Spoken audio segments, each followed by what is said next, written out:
any task, hurdle, challenge that you encounter, Right. the only time that you will be able to fight is when you're prepared for it. Absolutely. Right? It's about personal training. A lot is involved in personal training. It's not Yeah. just about going to the gym and telling them 10 exercises or telling them 10 things to do, but it's about getting into their minds and helping them transform from within. And that's Right. that's the core principle. Beyond training, one of the biggest reasons why people struggle to find time or get into this, stressed mode is because lack of structure in general in the day, right? So exercise sometimes bring that structure in the day. You're tuned into the Alpha Coach Podcast. Health is wealth. If you have health, you have dunya bhar ka wealth. The Dalai Lama, when asked what surprised him about humanity most, he said, man, because he sacrifices his health in order to make money, then he sacrifices the money to recuperate his health. These two lines, in fact, hit home. He said a lot more, but these two lines specifically really, really hit home.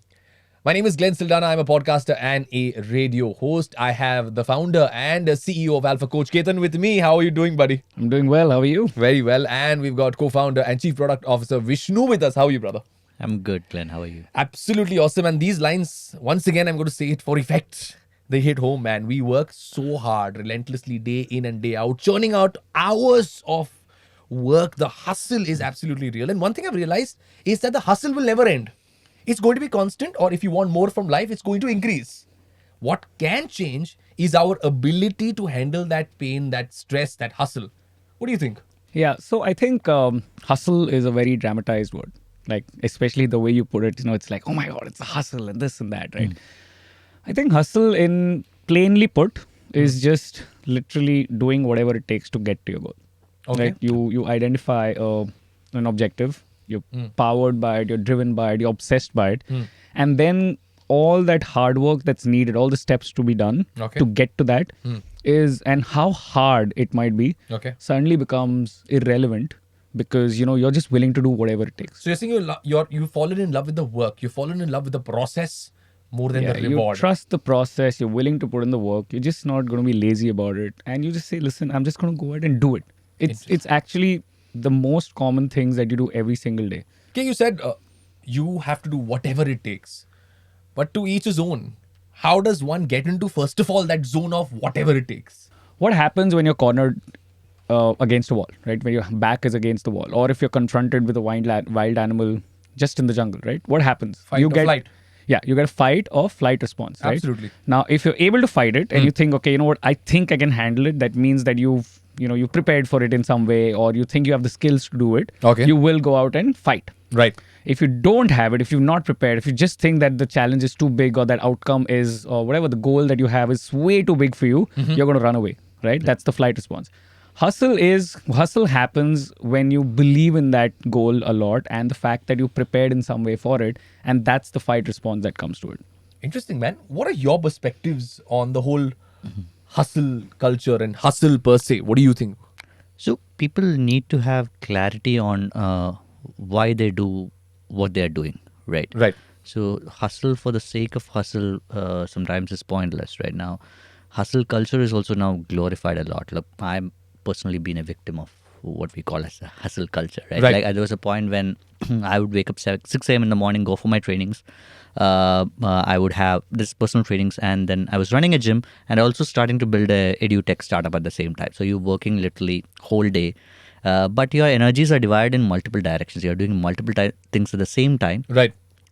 and you burn out over a period of time.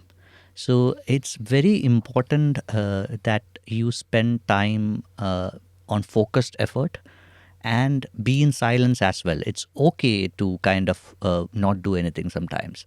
So things in the hustle culture in general. So if you are not doing anything, you're looked as unproductive, right? Absolutely. And I was in that phase. If on a Sunday, if I am not doing anything, I feel unproductive and uneasy for that matter. In fact, I used to feel guilty taking rest on Sunday because I used to feel, why am I wasting my time? Why am I doing this? And I too have been a victim of this where you're like, no, I'm not supposed to rest. I'm always supposed to be working. Supposed to deliver, right? So, and that gets on people and it can affect your mental health also. You need to have some sort of maturity to do hustle the right way, right? That's where I'm not for the idea of glorifying hustle. People need to understand what hustle means. It should be It should have direction. It should have purpose. It should not be hustle for the sake of hustle. Like, for example, sometimes Sunday afternoon or Saturday afternoon, sitting with a beer, people look at it as unproductive. You should do something, but that's okay. Some of the best things that we have built on Alpha Coach Evolve, the new app that we are launching, some of the best features, for the best features came on a Sunday evening, looking at the sea, doing nothing. That's where you really get to build stuff and be creative. Right. So for me, right now, while we are building Alpha Coach, even me and Ketan for that matter, our calendars look full. I mean, we are always packed, right? For me, I consider myself efficient when I reach a stage where I built enough systems so that things will work without me, and I would have enough time to be in silence to build Better products. more creative stuff, versus being in that bus all the time. I have to do it. I want to do it. This and moment. 10 different things you have to do, right? Versus in silence you create new things. That's It's I'll take on from there actually. So Vishnu said a very important thing. It's the downtime in which you are actually able to build and create. It's that time when your mind is bored and it allows your mind to wander, and that's the time you get off of your daily rigmarole, and that's when you start to think, what next, what more, how can I do it differently, right? Think about it now from the fitness aspect. When do your muscles actually get built? When you're resting. When right? What are you doing in exercise? You're breaking them down. You feed yourself well. You nourish them, and they get built when you sleep. That's the time when your mind is at rest, your body's at rest. Absolutely. Your entire thing is in a state of repair and rebuild, and that's the importance of downtime. Hustle is, when used wrongly, can be like how people have a busy life. I'm busy, but are they productive? They have so many things on the calendar. I know I have one of the busiest calendars these days, and I live by the calendar. I even have downtime planned in the calendar sometimes. Same Terrible. Here. Likewise. But it's important if you're having a I very don't get busy life. downtime done if I don't have it on the calendar. I'll start picking up my laptop and thinking about something that's left out during the week, even on a Sunday. But that's the important part. If you hustle when you need to, and downtime when you have the downtime when you need to, that's the balance that you might want to create. So like I always mention, I had my life coach Bhavna, who told me and taught me the importance of this downtime. She'd always say that for 20 minutes, for somebody like you just need to do nothing. Even if it means just lying down on the floor. Don't do anything. You don't have to read. You don't have to listen to meditative music. You don't have to do anything. Just breathe. Just lie down doing nothing. And that is so important. And I realized the benefits of just switching off for 20 minutes. No social media, no meditative music, no nothing. Just lying blank and just being there actually helped me increase my productivity. But hustle per se is very different for different people. Okay, hustle, the struggle, these things are never going to end because people are always going to want things in life. And if you want things in life, you're going to have to work for it. So like I mentioned in the beginning, that problems jo hai, they'll never go away. But what we can do is build the right arsenal, the right kind of systems to tackle those problems. So people listening to us right now, how would you tell them, how would you teach them to build the necessary arsenal to tackle hustle or work or whatever? Exactly. Like I said, if any task, hurdle, challenge that you encounter, right, the only time that you will be able to fight is when you're prepared for it. Absolutely. Right?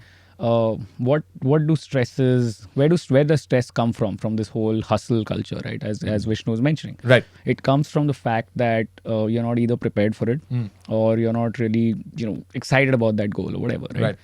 If you're excited about that goal but you're not prepared for it, which is one of the biggest reasons what happens, and that comes from your body not being able to handle the stress, you not being able to manage your time well, and you're not being able to do a very, very good job at whatever you're doing, right? Now that could be fitness, that could be business, that could be studies, whatever it is, and that's where people sort of get bogged down with all of that stuff, right?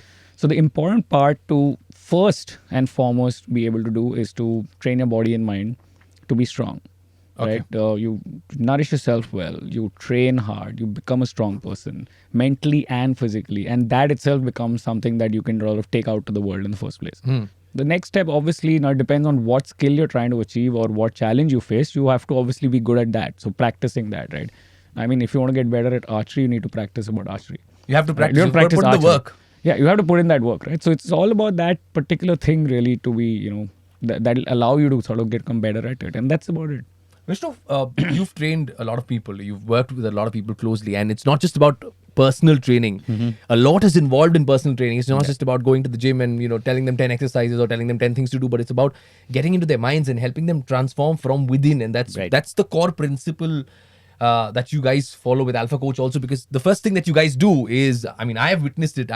Because I'm also a part of the program, and the first thing that my coach spoke to me was about changing certain habits. So all of that is very, very important. They're very, very intricate details of an individual. How has a particular person's productivity or his or her daily aura changed when you've applied your training processes with them? No, beyond training, one of the biggest reasons why people struggle to find time or get into this, stressed mode is because lack of structure in general in the day, right? So exercise sometimes bring that structure in the day. So let's say you're blocking 30 minutes in the morning for an exercise first thing in the morning. Right. That sets the tone for the day to get things rolling. Correct. You start with exercise, you're energized for the day. So the days you exercise, you tend to eat better in general. Days you exercise, you sleep better. Days you exercise, you feel accomplished. You're starting the day feeling accomplished, because a lot of people, the people who have been exercising for a very long period of time, it has become probably a second nature for them. But a lot of people who are starting off, it's a huge accomplishment to get some work exercise done in the morning. And they start with a win, right, with a 30-minute exercise. And that brings in a lot of structure. So helping people build structure is the number one step to, getting off that high stress, lack of productivity, all those challenges that people complain about. Right. Yeah, that's first build structure and then take things from there. And it's this age-old saying that, we all know a good start is half the battle won. So when you start well, when your day starts off with a workout or an exercise, or where you said there's a win-win situation, your body is automatically going into that winning productive zone. Your body is automatically, even if you don't achieve anything, you're just feeling good. And human beings, I think at this point of time in our lives, we are searching for happiness. We're searching for things that will just light up our mood and nothing else, nothing more. It's like a compounding effect. It's about that other example also that you had mentioned in one of the earlier episodes, if I'm not wrong, about making a bed the first thing in the morning. Right. Yeah. What that does is it does nothing for your day in general. But you've had one win. Your bed looks neat. You've accomplished one very small task. And that feels good. Right? And we like feeling good. We love winning as human beings. We love winning. You then say, okay, now you made time for your workout. Now, when you made time for your workout, you've let go of something else, probably scrolling social media or doing something else and wasting your time. Or maybe just sleeping in and snoozing your alarm, right? So you decided that you were going to wake up at a certain time. You did it. That's a win. You decided you're going to do a training program or, workout or a run or whatever. That's a win. You did it. That's a win. You decide to hydrate well because, you now are thirsty. So you're doing that. You decide to eat well then. And therefore, everything that you do propels you to saying, okay, let me not lose this streak of wins, right? So on, slow, you start accumulating those wins through the day. And by the end of the day, you feel spent, you feel amazing, and you have a great sleep. Again, a big win. And then that snowballs, right? So it's that snowball effect, which is compounding is what we call. But none of this was special. None of this was very, very, out of this world. You just did small steps, small things consistently. And over a period of time, that compounds into something very, very meaningful. And we spend 8 to 12 hours at work. So I think most of our moods also depend on what happens at work, because we're spending so much time there. But let's be very realistic over here. At work, everyone's mood is constantly changing. You're on a corporate setup. It's not, there's this common line. This is not your father's office. It's a company that you're working for. Changes happen every moment. People's moods, their stress handling capacity, everything is constantly changing.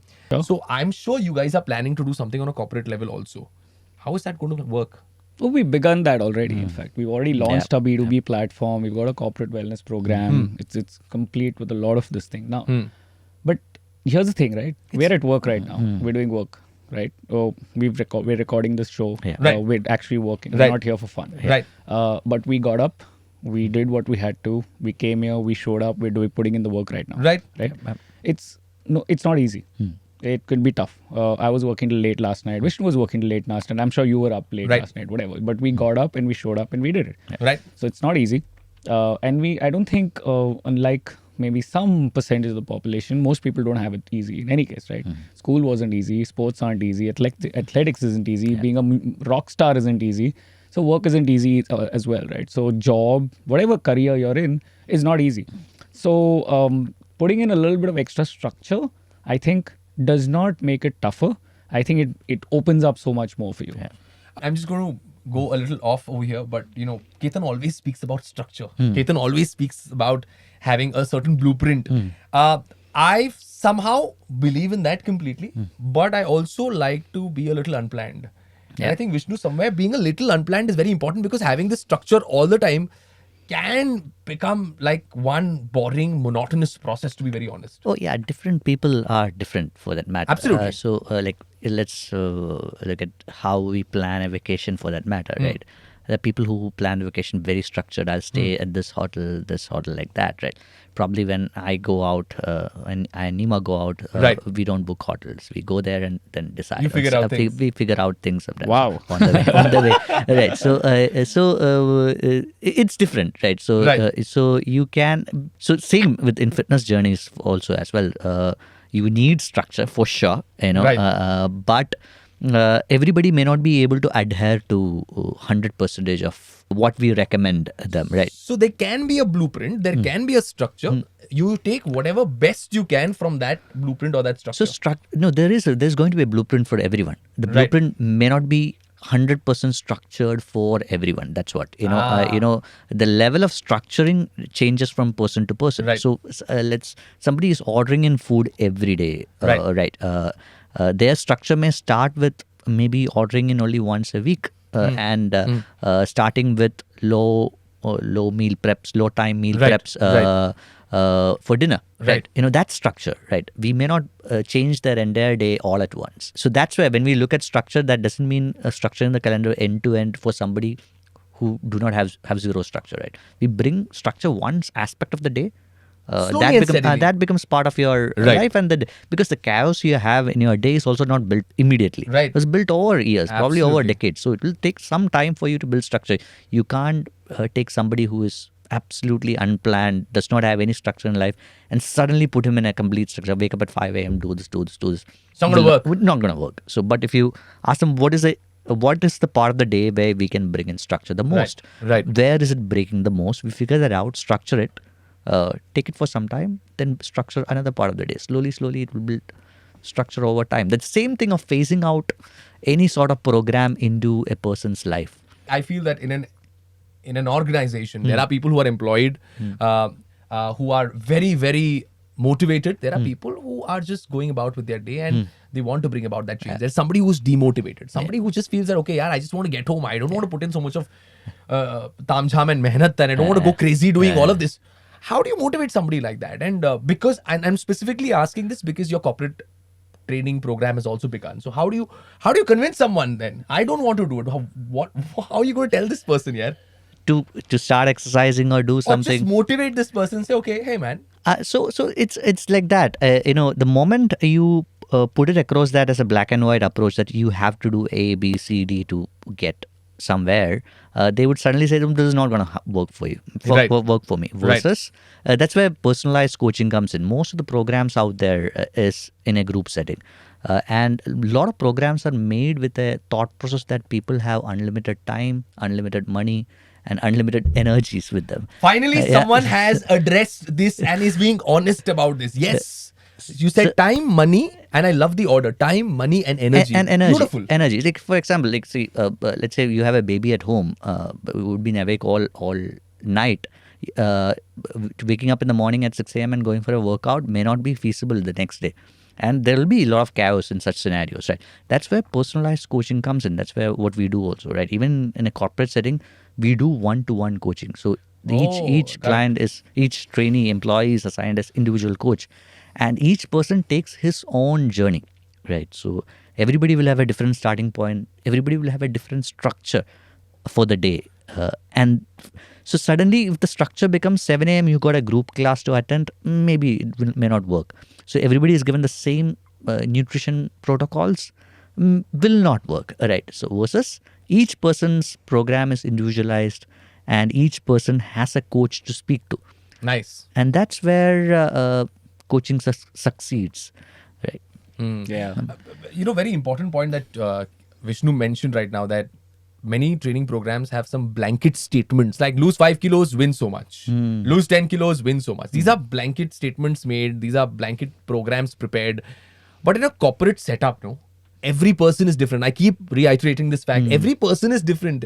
Everyone's moods are different. Most importantly, everyone's medical history is different. Yeah, So if you put a blanket rule saying that 5 kilos you lose, you will get this much, 10 kilos you lose, you will get this much. I may not be able to lose that 5 kgs. The other person probably do it in 1 month. Yep. And it's so unfair then at that point of time. So how are you guys going to manage that bit? Because that's challenging, right? Absolutely. So how we do it is very simple. Yeah. The idea is that we don't get people to compete against each other. Okay. Right? A lot of corporate programs out there, like Vishnu spoke about, are optimized for engagement, wherein people do group classes, they do camaraderie, there's competition amongst each other, and so on and so forth. But not very focused on actually getting the results, and which was the first reason why somebody thought of a fitness program. Right? You Right. join a fitness program not to have fun, but to become fitter. Yeah. Right? Right. Very simple. But the thing is, in our thing, what we've said is, the coaching remains exactly the same as what we do at Alpha Coach, whether you sign up as a retail client or a corporate client. Everybody gets a dedicated coach. Everybody has their own journey. Everybody has their own starting point, journey, goal, structure, everything, right? But now, given that it's a corporate platform and a person has been given this program, right? An employee or a team member has been given this program by the company, how do you encourage them, motivate them, excite them to do it in the first place? Right. So there are two things that we do there. First is, before we even sign them up, we send them a survey form to say whether they're even remotely interested. Do they even have time today? Can they even give out even 10 minutes, half an hour, whatever, towards fitness at all, right? And there is about 5 to 7% people who say no. And that's fine. So the other 93%, are you guys on? Yeah, we're on. Okay. Now, how do you excite them, right? Without doing the whole biggest loser jeetega kind of thing, or having them compete, right? You don't want that as well. Right. So what do we do there is that we've identified that we should do something called conscious scoring. Conscious scoring means that you're not judging a person by his outcome or how many kgs lost, how many steps he actually did, how Okay. many inches he's lost or whatever, right? Because like you rightly said, people have different medical histories. Main thing- People have different starting points. They may not have 5 kgs to lose. They may not have 10 kgs to lose, and so on and so forth. Absolutely. So instead of that, how about rewarding them for doing the work, right? For putting in the work. For putting the work, right? The process, the hustle. How about rewarding them for doing that? So every time they hit their own step goal. Now my step goal may be 15,000 and say Vishnu's step goal may be 20,000, because say he's a lot more athletic or a lot more active than me. When he hits his 20,000, I hit my 15,000, we get the same points. That means I've hit my goal for the day. So it's very, very personalized, right? So on and so forth. Every time I log my meals, every time I log my workouts, and every time I send my information to my coach on a weekly basis, all of this gives me points. So because I put in the work. Now, whether or not I lost 4 kgs, 5 kgs, whatever, that process itself, it was the right process for me to get towards that goal. Maybe I didn't hit that, right?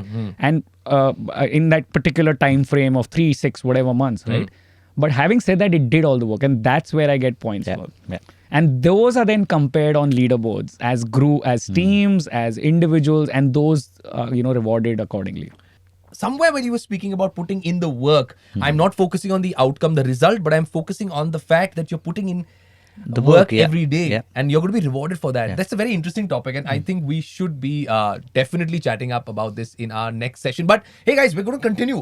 Most important, I always like to play this devil's advocate, always trying to figure out things where things could go wrong. But guys, let's face it, okay, it's a corporate structure, right? Yeah. Like I always say, not everybody is going to be motivated. Not everybody is going to have the same drive. An employee, and I have faced this sometimes. I finished my work. I want to just go home, man. I've had a terrible day at work. Okay. My boss has really, really messed with my head. Now you're asking me to log in my meals. You're telling me I have got to, do in all of this. It's a little bit of a tamjham. I'm just saying, in the general scheme of things, aren't you asking for too much?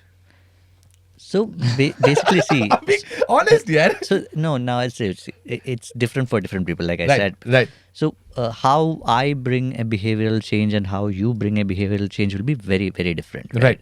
So probably I may bring a behavioral change like stopping drinking alcohol by taking a decision overnight that I'm stopping to drink. Right, And I'm right. going to go to the party, I'm going to hold a glass of water and not drink. Absolutely. That is not going to work for most people, right? Right. So right. I so, love the confidence in which you said it's not going to work. yeah, correct. So but someone else may face it out, Right. and at the end of the day, it's a conscious decision that you kind of make, Right. as to what you want to do at the end of the day. Whether do you want to exercise in the morning, go back home, sleep early, or do you want to go out, get wasted, kind of thing. So you can't have everything. Right? You can't go out and be wasted every day and have fitness. It's difficult.